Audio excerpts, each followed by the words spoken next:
This is the Night Wolf howling at you, and today I wanted to talk to you about Ghostbusters Frozen Empire. Right now, I have the Rotten Tomatoes score up because I needed something for the background of this. I saw the movie over the weekend and I enjoyed it, so I would say it's worth seeing. Of course, the critics gave it a 44, while the audience gave it an 84. And generally, in my opinion, if the critics give something a low score, I feel like it's almost guaranteed to be a fun movie to go watch. So anyway, should you go see it? I would say yes, go see it. If you got time this weekend, do it. If you like Ghostbusters, it's definitely a nice addition to it. Is it better than the original Ghostbusters? No. Is it better than Afterlife? No. Is it better than Ghostbusters 2? Yes, very much so. But that's also a low bar. Not the lowest bar in the Ghostbusters franchise, but still pretty low.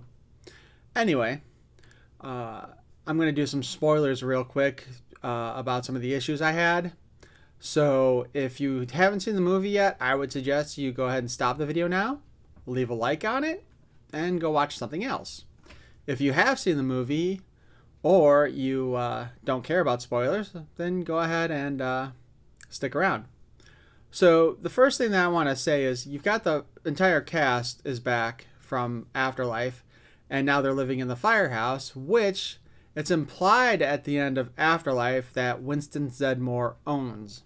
And apparently, the firehouse, the Ecto-1, and even the proton packs are not being kept up. In the case of the firehouse and the Ecto-1, if Winston currently owns both of those, then he probably should have been keeping them up. So that kind of comes off as making him into almost a slumlord for all intents and purposes. However, he also has another facility where they are studying ghosts and creating new equipment, and he hasn't told the family about it at all. So that just comes off as a dick move. Overall, Winston's not really shown in a very good light, which is kind of a shame. On the other hand, that's not the only kind of weird, awful thing.